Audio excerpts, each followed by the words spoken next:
Hello everyone, welcome to Closers. On this Closers episode, we're talking with the executive team from DOSS. DOSS is a prop tech company that is obsessed with creating an end-to-end, fair-price digital marketplace, developing a voice assistant that is helping personalize the home buying experience. Bobby Bryant is the founder and CEO of DOSS. Chris Norton is the Chief Operating Officer and an emerging tech leader who is helping build this impressive platform. These two prop tech leaders are building an intuitive platform that is set to disrupt the real estate industry. I enjoyed my conversation with DOSS, and I know you will too. Stay tuned for more. This episode is sponsored by Outfield. Outfield is a performance-based CRM company for winning sales teams. At Outfield, they know that sales is a sport, so they provide the one tool you need to stay on top of your game. A gamified CRM that optimizes your productivity and maximizes your performance. If you're looking to add a competitive boost for your team, visit outfieldapp.com and use the promo code CLOSERS for 10% off.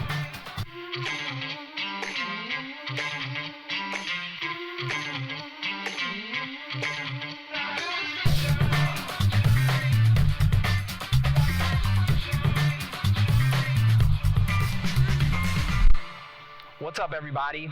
Welcome to Closers. I've got the COO and the CEO of DOSS with us today. Excited to learn more about real estate and how they're disrupting the market. Bobby, Chris, welcome. Thank you. Thanks, Ryan. We've been chatting over the last few weeks, getting this up off the ground. I've learned a lot from you guys. The real estate game is hot right now. A lot of things are happening in the market. Love what you're doing. Love the technology that you're bringing to the forefront. But it really all starts with you, Bobby. You've been in the real estate industry for 20 plus years. So tell us more about your journey and some of the accomplishments and highlights you've had along the way. Wow. So it's interesting. I started back in 1999. I entered the real estate industry on the mortgage side of the fence. Classic me. I like understanding how things work behind the scenes. I came into the business as a processor, having to process, collect all the documents, square peg, round hole, the buyer with the right lender. And then in 2001, I moved to Houston. And so I moved to Houston, actually began working with the broker as a loan officer. And about 2 years after that, I worked up to becoming a broker myself. And so did that for a while, was very successful. I did very well. I had as many as 40 loan officers. I actually became a millionaire by the time I was 30 years old. Things were great. And then all of a sudden, 2008 happened, and it was like somebody turned the lights off to my business as we experienced a recession that impacted everybody in this business. I took a year off.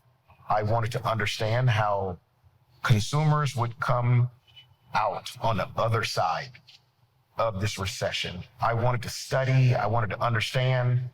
I wanted to learn what happened in the previous depressions and recessions and how that impacted consumers in the 80s when this took place.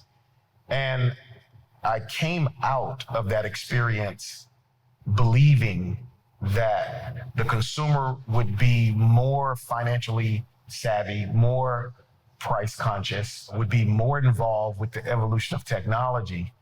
And I took a first version stab at what is now considered DOSS. Along that journey, owning a real estate brokerage firm is what I started at that time. I also owned a real estate school. I owned a real estate and title company. I had the opportunity of participating in almost every vertical of the real estate industry. And so I got a chance to see things from a different lens than the average person who may just be a loan officer, a realtor. I saw it as an owner. And that's what I believe helped me and us create DOSS. And the real estate journey and my experiences in creating this real estate marketplace is why I think that DOSS is what DOSS is. Talk a little bit more about the real estate industry today.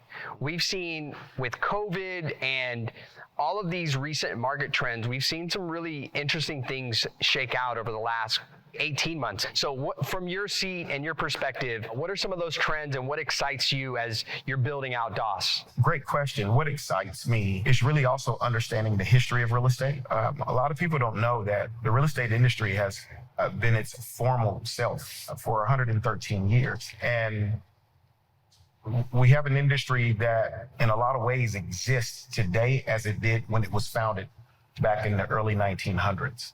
But there's a lot that has changed, obviously. The internet was commercialized in 1994, 1995. The average agent throughout the country is a baby boomer. But at the same time, the largest purchasers of homes right now is a millennial. You have to take all of these things in consideration when you're a company like DOSS with a team that's attempting to create what we believe is the next era of real estate, how we envision it to be practiced, not only for technology, but also from a business model and method perspective, right? And the industry today is very different. Gone are the days when there was no internet and you used to have to, the industry had what they call these big old MLS booklets. You couldn't go to the internet and search for houses. There was no smart lock boxes. Each brokerage had this big old ring of keys and you had to go to each home and unlock it. There was no GPS. We had map books. And you had benchmarks and milestones, and there was no easy way to find property. So you fast forward to today, and now you have a situation to where the consumer can really sit in the private and comfort of their own home, and they can deep dive and do searches and look for properties on their own. But even that is still limited, which is why we're creating DOSS. Is we have this era of what they call graphical user interfaces that involves clicking and checking boxes, limited results. And it takes you so far and then makes you have to contact somebody, right, to get more information. There's always that barrier. It always is that gatekeeper. And give me the information, give me the data to allow me to make that decision. And then when I want to be connected with a practitioner, that practitioner facilitates the transaction, because I only do this every 8 to 12, average of 10 years. And what we wanted to do is be able to set that data free, set that information free, empower the consumer to be empowered, to enable them to be able to search and make the biggest decision that most of us make in our lives, which is purchasing a home, and help me avoid the pitfalls of home ownership. That's what we see as DOSS being the solution today, coming from where the industry was up until now. You've shared about the technology lag. Talk about how you've seen over these past few years that shift and the power go in the consumer's hand. Yeah, we have to look at the industry or industries, not even just real estate. I think that industries had this mindset, this historical statement that you can't serve two masters, right? You have to focus on one, side of the coin. But what Chris and I have learned in our creation and evolution of DOSS is that we no longer believe that. Let's take companies like Uber. They do a phenomenal job of serving two masters. Who are those two masters? It's the consumer that's riding, that wants to ride, but it's also the driver. They take technology and they do a beautiful job of making sure that both sides of that coin have a beautiful experience, that the rider has a good experience and the driver has a good experience, bring them together. Same thing with Airbnb, same thing with Amazon. And we're believing that with real estate, different from the big box companies and search platforms that exist, is that historically they've been agent-centric. We haven't seen a platform or a brokerage that has organically and effectively built a consumer-centric platform, as though we have to lose somebody in that equation, or that somebody has to lose. That at DOSS, we believe that we could successfully sell, just like Uber, Amazon, and Airbnb, that we could sell the agent a great experience, but we could also do the same thing for the consumer. I want to add something to that, because there's a huge differentiator between the way our business model, the way we want to function, and the way that Amazon and Uber, in particular, treat their employees. Everyone who works at DOSS is going to get a very fair wage. They create a beautiful technological experience, and I don't know if they've actually leveraged that appropriately for the benefit of everyone who wears their colors. Everyone who works at DOSS is going to be treated phenomenally. We are not out to exploit our workers. We're not going to exploit our agents. They are going to make more money saving the consumers money And that's exceptionally important. It's a core value proposition. I just want to make sure it doesn't get lost. It's really easy to get lost in the weeds of the technology talk, and I just want to make sure and point that out real fast. Great point. Is when you're customer-centric, you have to make sure that every touch point along the way is customer-focused, but that person that is that touch point is genuinely approaching that journey. Well, if you go to Bobby's LinkedIn, under his hashtags, he's got under his name, he's all about the hashtags. He's got voice first, human first. Yes. DOSS is a human first technological application. This technology has existed for quite a while and hasn't been properly leveraged because the value proposition hasn't been there as the current business structures, profitabilities are currently maintained and built. We're building DOSS with this technology from the core, from the outset, so that we can make money while having the human beings that participate in this ecosystem have the best experience possible, save money on one side and make more money on the other. Everybody wins. We're not looking to exploit anybody because we don't have to. We're not holding up outdated business models. We're not held back by outdated technology. If you look at the US in general, you look at our cell phone infrastructure versus our landline infrastructure, Southwestern Bell's been holding back, and AT&T's right now lobbying to keep the upload limits as low as possible because their infrastructure is so outdated. You go to India, they kick our butt in internet. Why? Because of lobbyists and things. We're building a new company for a new generation, a new way of doing things with modern technology with forefront of thought. So we win. No. and again, creating that win-win. Again, we operate from the motto that nobody should have to lose in the equation at all. And you want a practitioner on the other side, a service provider that wants to be able to earn a fair wage and to be able to provide for their families and have fun doing what they're doing, which is helping people. How can we bring this together? Why does somebody have to lose in the equation? And that's what we believe with our business model that unequivocally we are creating. Love it. Give us the overview of DOSS. Talk about your mission and your market differentiators. No, the thing about DOSS is, Chris knows that I'm a big Simon Sinek fan. Okay. Simon Sinek makes a statement that people don't buy what you do, they buy why you do it. People don't buy what you do, they buy why you do it. And at DOSS, what our mission is to make homeownership more affordable. It's just that simple.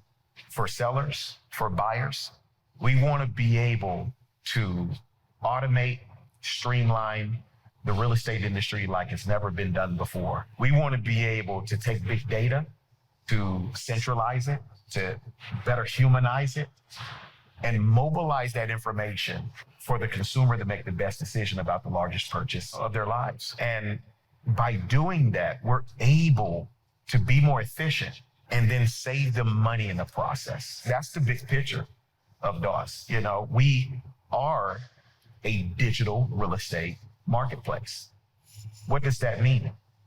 That means that we are creating a technological solution that will radically evolve the way people search and transact real estate, but they're also going to need financing.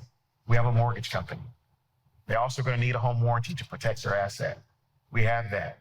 We've also partnered with two smart home security companies, the two largest in the country, to provide that seamless experience, reducing the fragmentation that when a consumer comes and works with a brokerage company, a realtor, an agent, and they have to be ping-ponged around to 10, 12 different people in the process, I have to steal his thunder and say that the industry operates like this. And so we're able to turn it down around and allow a consumer to come through the front door and seamlessly go through the process because it's all connected to enhance their experience. That's what this is all about. DOSS is all about helping the consumer with the phenomenal, efficient experience that, again, gives them great service at a fair price. And that's something that wasn't possible without the technology that's come around in the past 8 to 10 years. So you're talking about this. You've got mortgage, home warranty, you've got the buy-sell process, the insurance. These are all individual buckets that would traditionally, when you're buying and selling a house, you have to deal with a different person. And as soon as you finish one, you're off to somebody else. And it's just like when you call in to get help on something and like, can you please tell me everything you just told that person over there? Can you fill out these 17 different forms, the exact same information over and over again? Inefficient as hell. Why? Because the technology didn't exist to track it all the way along. And then by the time the technology came around, the people who were really good at practicing real estate were so busy practicing real estate and staying good at it, they couldn't keep up with technology. And the people who were learning technology knew nothing about real estate. One thing we've come to discover is if we find someone who's fantastic at real estate, they know nothing about tech. And if you're a genius at tech, you know nothing about how real estate actually works. And the biggest problem we had to overcome was figuring out how to overcome that ignorance gap on both sides of the aisle. Yeah, you're bridging two communities and leveraging the best of both worlds to make one seamless experience for the customer. 100%. And one of the biggest barriers in there, strangely enough, is vocabulary. Everybody's using the same words and they mean something different. And that's a problem. Vocabulary exchange is a huge issue that we deal with on a daily basis when we're talking to everybody. That's awesome. Talk more about the homeowner life cycle and how DOSS plans to address some of the pain points in that process. Yeah, so when we start talking about the process and the life cycle, and based on our research and what we've learned, most people, when they start searching for a property, they're 6 to 8 months out in terms of shopping.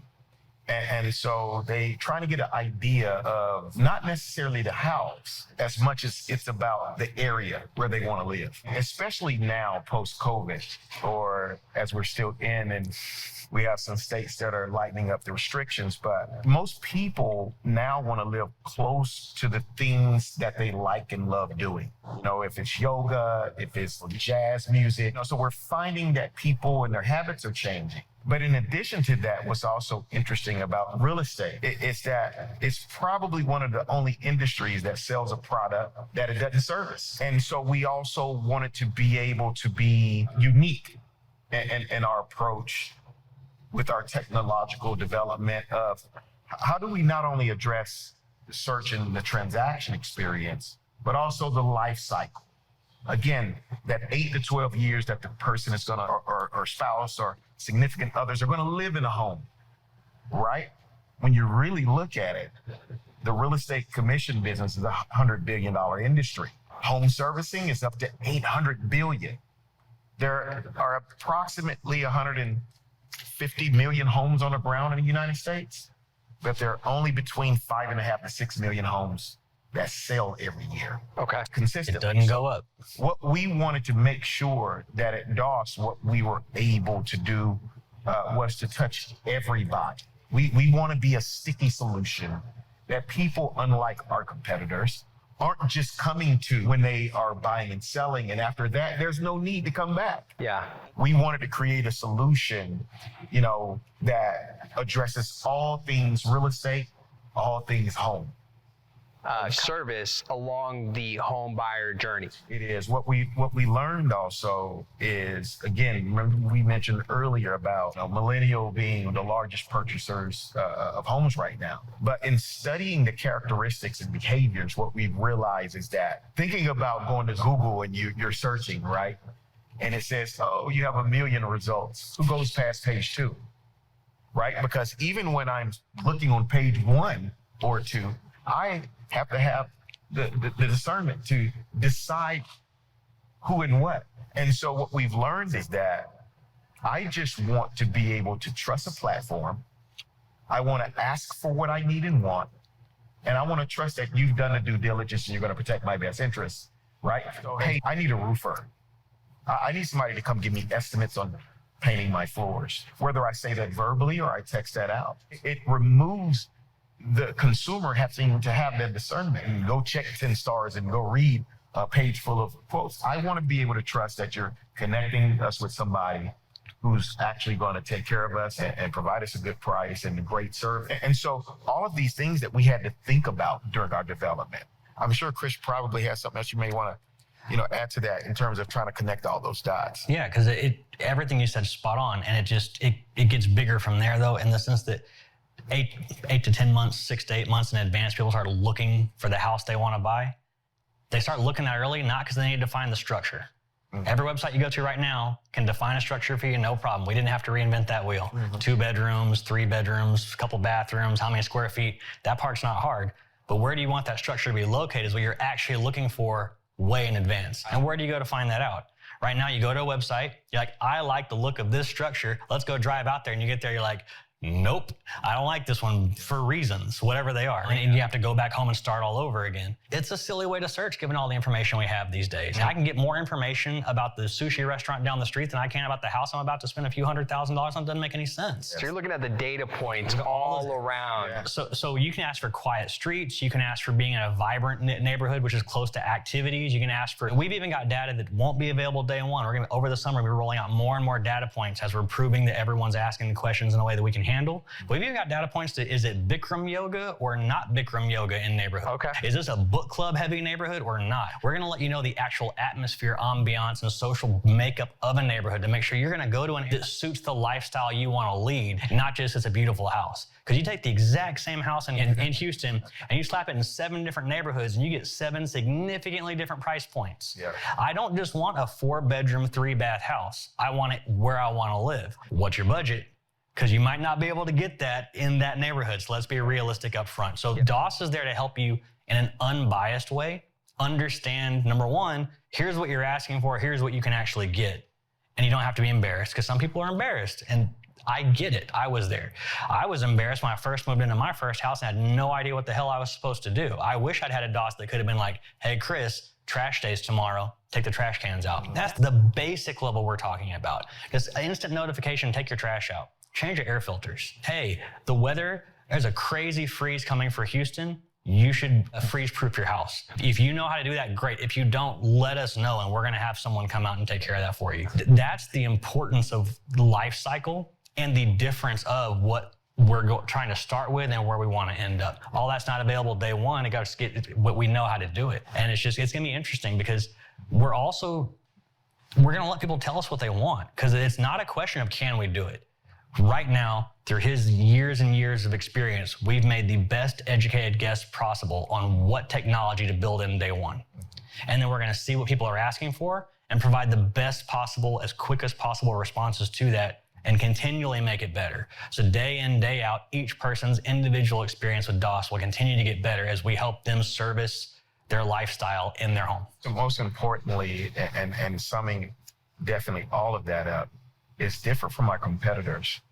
And we're creating an intuitive solution. It's how can we go beyond the box? How can we make this thing more humanistic?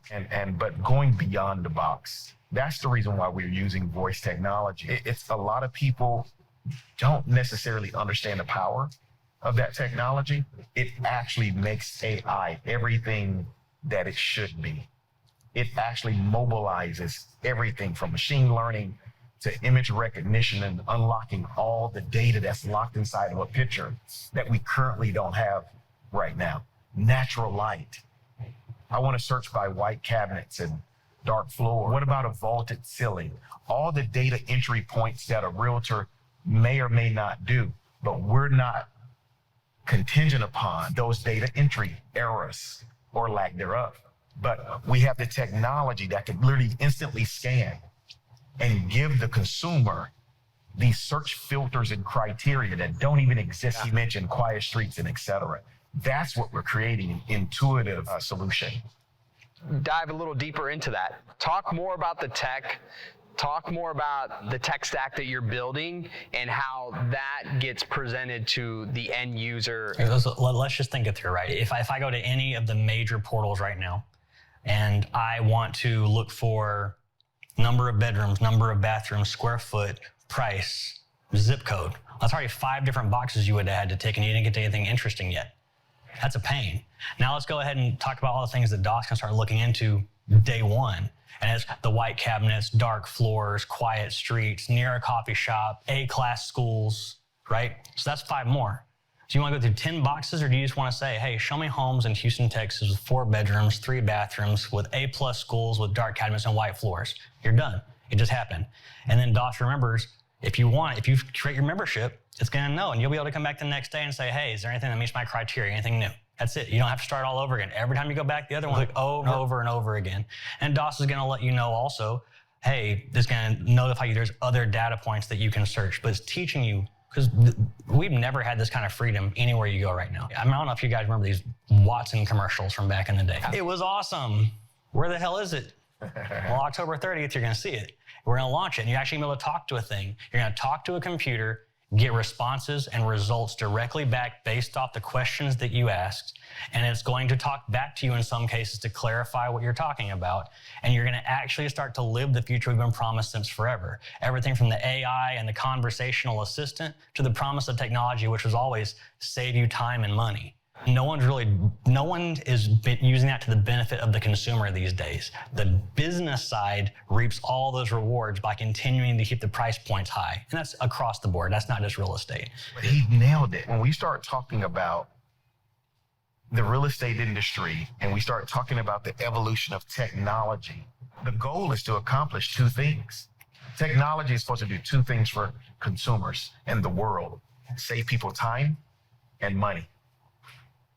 The real estate industry has benefited single-handedly from the advancements of technology. I just mentioned earlier in this interview how we start off with MLS big booklets and there was no GPS. We didn't have super key lock boxes that allow anybody now to walk up. Well, now we have all of those things. How in the hell do we still charge the consumer the same price in 2021 as we did in 1908? We have not evolved to empower the consumer to save time and money with these advancements of technology. I don't think the industry's done a good job of explaining to realtors that their value proposition has evolved along with that. Yes. They have been duped by the industry as a whole, saying your value proposition is stuck in this box forever, so you better keep telling. And it's not true. Yeah. I still want a person when I'm doing these big transactions. I want an expert. They provide a different value proposition. It doesn't necessarily even mean less. It's just morphed and changed.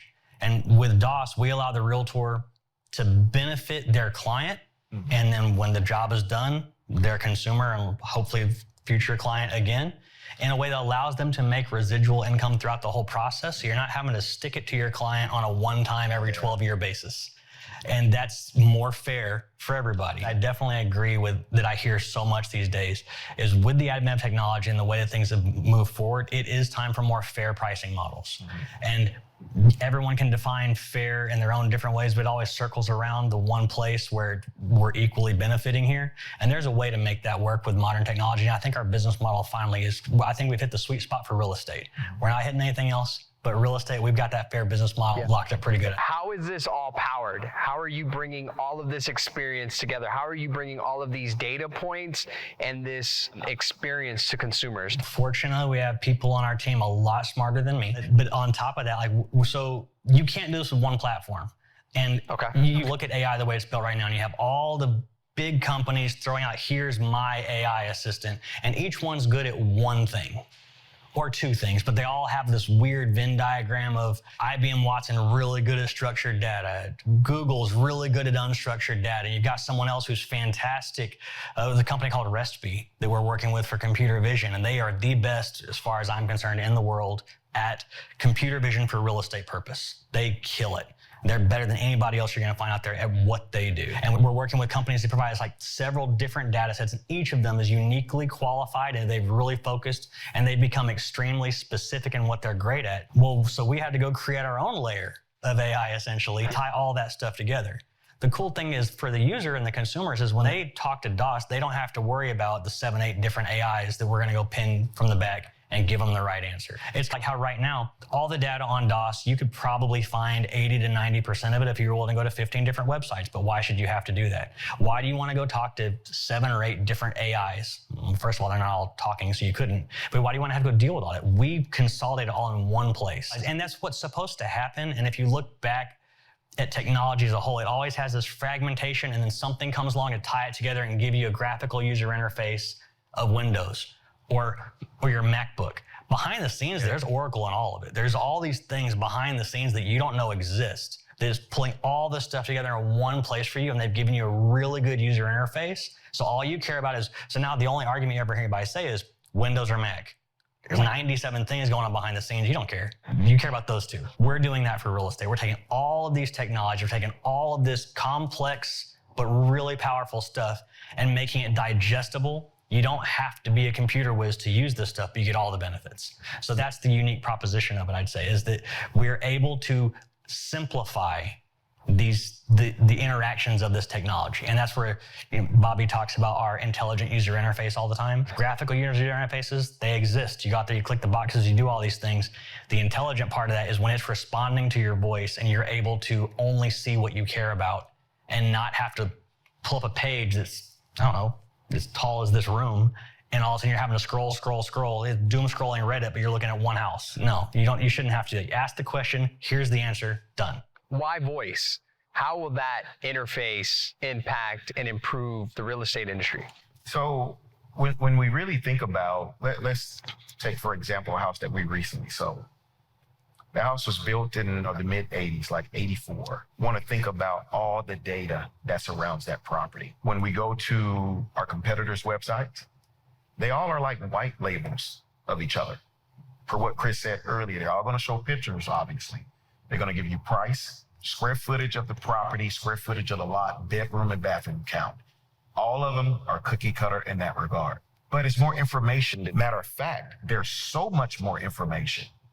To Chris's point, you would be scrolling for eternity to read it. When we research and trying to understand what the consumer wants, exactly what Chris just mentioned, this is what I want to give me the answer. So if I speak, text, or type my utterance, my question, I just want to know that answer. Or show me what I'm asking for. Hey, DOSS, show me all the houses in Houston that's between $300,000 and $400,000, 4 bedrooms, 3 baths, with natural light, in a cul-de-sac with an in-ground pool, zoned to Lamar High School. Oh, okay. Matter of fact, honey, you want what? Hey, we want white kitchen cabinets. We want gray. We want light pine floors and an open floor plan. I want a contemporary exterior. I'm able to deep dive instead of just giving me these basic results that still requires me, now check this out, that still requires me to search more houses than I should. Guess what's happening today in this current climate of real estate? There's a massive buyer frenzy. It's not a lot of houses for sale on the market, and there are buyers that are clamoring over the houses. Who's going to make the right offer? With DOSS, you will have an advantage, right? Because right now, if I go in and say 4 bedroom, this price point, blah, it may show me 500 houses. But with DOSS, I can deep dive into that data, be more specific, right? And be able to only maybe have 20 results. But those 20 are everything that I would like in a home. That's the reason why we use voice. It actually empowers the consumer to deep dive without being inundated, vague results. Because when you have 500 results, you're so busy worried the house you dream about is still on the next page. You don't realize, no, this is it. And I either need to decide I'm waiting or I need to make my move. Yes. And that's where DOSS comes into play. That's in this kind of a market and going forward. We're in this consumer phase where personalization and making sure that all your needs and wants are met by your purchase, that you have to go deeper than just surface level. You have to make sure that when you're making the biggest purchase of your lifetime, you're not overwhelmed with decisions and choices. Exactly. Imagine walking into McDonald's and the menu has 100 options. Yeah. It feels that way almost with real estate sometimes. Yeah. And you have to not only, each property, especially in Houston, has anywhere between 25 and 35 pictures. Now imagine I give you 100 homes to look at times 25 to 35 pictures each. You're a little exhausted, and per your statement, which is, you're right, you're a bit overwhelmed. One, that comes from fear.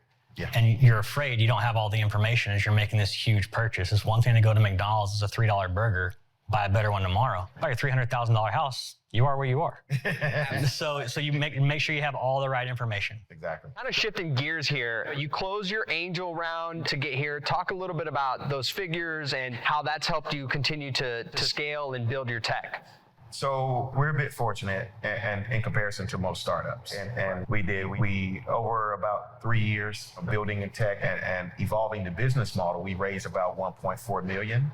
We currently and recently opened up a bridge round as we get prepared to launch and get ready for our seed round, Series A round. We're fortunate enough to have gone through 2 accelerators, being Mass Challenge and G Beta. And that has positioned us to have approximately about 9 to 10 venture funds that we've been talking to and been in discussions with, some longer than others, as we prepare for a $5.5 million round. Talk a little bit more about that experience. Accelerators are great. It's a great opportunity to learn both sides of the fence a little bit, right? You interact with both VCs, you interact with other startups, and it becomes a think tank where you're really learning how to sharpen your sword and then build that network to go out and raise beyond what you've raised so far. So just your 2 cents there on that. I have to speak from our experience, is that it was a good one. We attended, our first accelerator was Mass Challenge. I don't know if we expected anything. We went in fluid. We learned a lot. I heard a lot of startups, investors that came through to talk to us about the industry, what to expect, drafting our pitch decks and articulating our message, simplifying it. And then all of a sudden, Chris and I were fortunate enough again out of 200-300 startups to be selected into G Beta. And that experience, it seemed like we were a little bit more prepared, being our second accelerator. We were like, okay, great. This is what we want to get out of it this time, more defined. And what G Beta did for us was actually helped us hone in on our message to be more concise in that message, helped us really draft and develop our pitch. And they put us in front of a lot of investors in what they call these speed pitches. And it was interesting to get this rapid feedback. The whole experience of a startup and talking to investors and getting feedback and trying to really have a thick filter. Because if you're in a situation where you change and pivot every time somebody gives you advice, you will never get anywhere. So Chris and I really had to have a very thick filter of knowing who we are, not losing the essence of our foundation, take constructive criticism and feedback, and we shaped and molded ourselves. And I couldn't imagine being today in a better situation than we are, because I think right now we're in a perfect position to execute a multi-million-dollar round at this point. I want to add also, it was so interesting going through the 2 different accelerators because of the different timing, not just for us as a company, but one was pre-pandemic and one was right in the middle of. Right. So going through Mass Challenge, pre-pandemic, you're there every day, you're meeting. We actually built a rapport with all of our cohort mates. I don't know if that's a word, the members of our cohort. We got to see all of our people in person. And then you go to G Beta a year later, almost a year later to the day. It was. And it's heart of the pandemic. So everything's Zoom meetings all the time. So we're meeting between 7 and 8 investors in a day towards the end there. You're just Zoom all day. And you're just constantly going through. And it was a very different experience, but at the same time, it was perfect for us because we were right in the middle of spinning up our brokerage and getting so much work done. We could do it remotely. I'd hop on to investor calls, and Bobby's hopping on these investor calls, and we're in back seats of different cars, and you just blur out the background, and no one has any ideas. It was perfect for us. The timing was perfect, but it was just such a very different. We got a lot out of each one. I think Mass Challenge for us, we didn't know what we didn't know yet.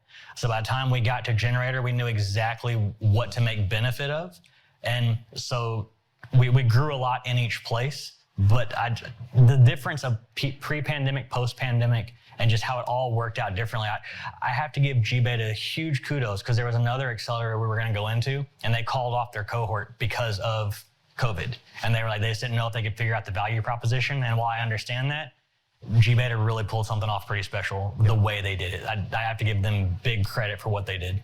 And Zoom fatigue is real. Oh, yes. I logged into one meeting and some guy's like, yeah, I'm feeling like a zombie, and he didn't know he could hear me, and I'm stealing that. Zombie is real. I like that. I think everybody was feeling that way about 2 months into COVID, and then you just got used to it, and now everybody's really back to, really, this again? Now we're all begging, can I have my camera off? Talk more about your recent success and what you expect for 2021. You know what? In 2020, I can't help but smile because I tell you, with all the changes that was taking place, and there are a lot of companies that unfortunately didn't make it through 2020 given the pandemic. But for DOSS and the team, it really proved that we were heading in the right direction. Not only were we not unfazed by the pandemic, it seemed to be a catalyst for us. It catapulted us forward. and things picked up. We had a great second quarter, third quarter, did almost $300,000 in the fourth quarter. Going into the first quarter of 2021, fast speed forward to this year with wanting to launch the technology. 2 weeks ago, we expanded to Austin. Today, we expanded to Dallas. We are also sitting with our attorney having intimate discussions about wrapping up the paperwork to file for our franchise, to franchise DOSS in order to scale throughout the country. Again, coming up on the launch and the fundraise, we expect 2021 to be a very huge year for us. We anticipate generating anywhere between $2 and $3 million this year in revenue. And in the fourth quarter, Chris and I are, via our roadmap, are expecting to have 20 pilot franchises throughout the country, primarily focusing on the largest major metropolitan states like Florida, New York, California, New Jersey, Illinois. We'll have a corporate office in California because California has very specific laws, and we can't open a franchise there until we've been in business in the state for at least 4 to 5 years. Yes. But 2021 is all about scaling for you. 2021 is all about scaling. It's our year of stratospheric growth, and we're excited about our roadmap for this year. That perfect storm of everything that's happening with what's happening in the market, with the technology you've been cultivating and building up, and then all of the milestones you've been hitting along the way. It's just brewing and ready for the market to experience it. So I'm excited for you. Let's more talk market disruption and share some of your expertise. We talked about COVID. We've got this surplus in demand. Supply has been limited. And we're trying to figure out some of the wants and needs from the consumer, because now they're realizing they can work from home, they can live closer to family or some of the communities that is more appealing to them. The metropolitan areas are spreading out, and we're seeing these trends. What are some of the things that are most intriguing to you about COVID and some of the data? Yeah, so what we're seeing is that as things open up, as the future of work evolves and people don't have to go into offices like they did 2 years ago, and companies are realizing that in regards to commercial real estate that they can save money. And so what's happening is that just like in Austin, here in Houston, and also in Dallas, and a lot of places throughout the country, people are moving to where they can have this lifestyle, right, without being locked to a particular city, region, or whatever. And so I think what we're going to start experiencing is a lot of short-term rentals. In addition to people buying and selling, I think we're going to see a lot of being able to live anywhere at any time. As we see that there's been these great migrations across the United States at different points in its history, but this is more of a mass dispersal. If I can work from anywhere, then like we talked about earlier, I don't need to find a structure. I can find a place that suits where I want to live and what I can afford. So now all of a sudden, I don't have to live in California. I don't have to live in Houston to work for a company based there. I can go move somewhere that I can afford what I want out of a house with with amenities that I like nearby. So I can go move to these places. It's going to be interesting going forward how things all work. You mentioned the commercial real estate is going to have to figure some interesting processes out going forward. I personally know people that make decisions on where their company's headquartered, where their offices are, and they've gotten out of leases and they're not renewing them. They're going to stay remote. They're going to rent a much smaller space. They're going to invite groups in at a time, but they're talking about doing it quarterly, so you don't have to be in town if you're only going to go to the office quarterly for a couple of days at a time. It'd be really interesting how that all breaks down.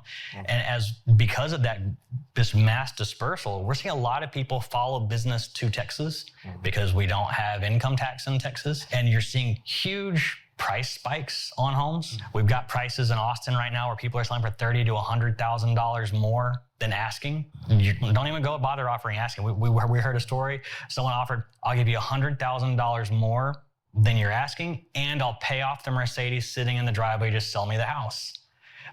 These are going to be interesting to see what that price levels out at over time. Make your decisions wisely. This is a new and interesting thing. This increase happens, then for a lot of people, it squeezes them out of the market. Case in point, we have a client that's in Austin right now, and he's looking for a $250,000 house. And the average price in Austin has spiked to an average of $500,000. He's outpriced. Not to mention outpriced, but outpriced and they're overpaid. Yeah. And so that goes back to what we were saying.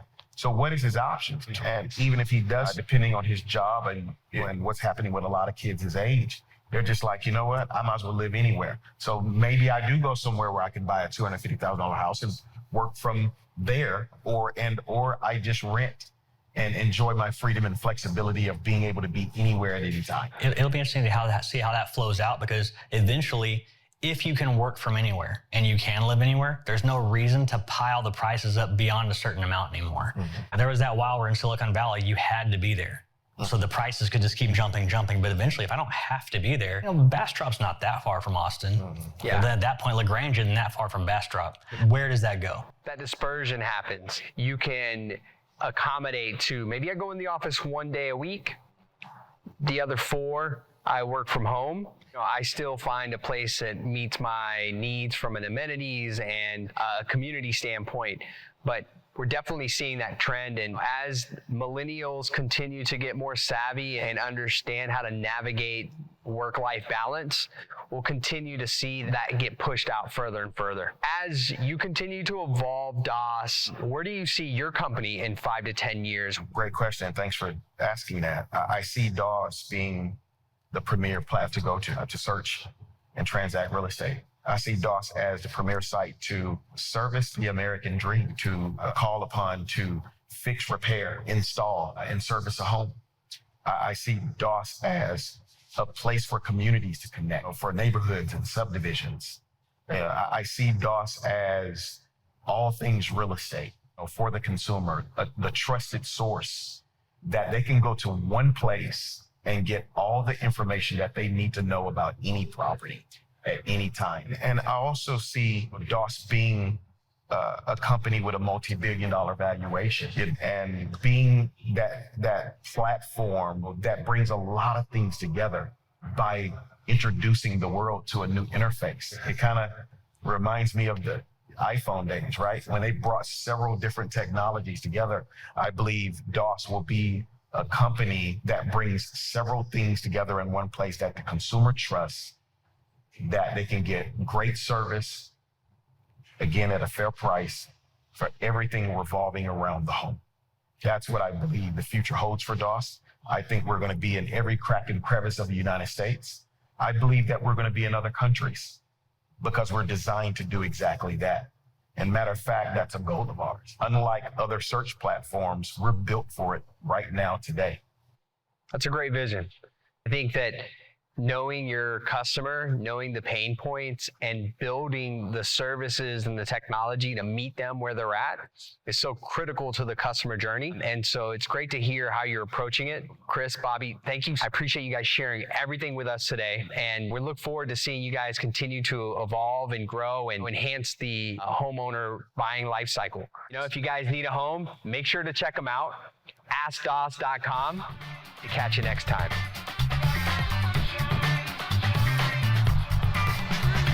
Hey there, thanks for checking out Closers channel. Make sure to follow us for all the latest Closers content. Please like, comment, and subscribe for more. We can't wait to catch you next time.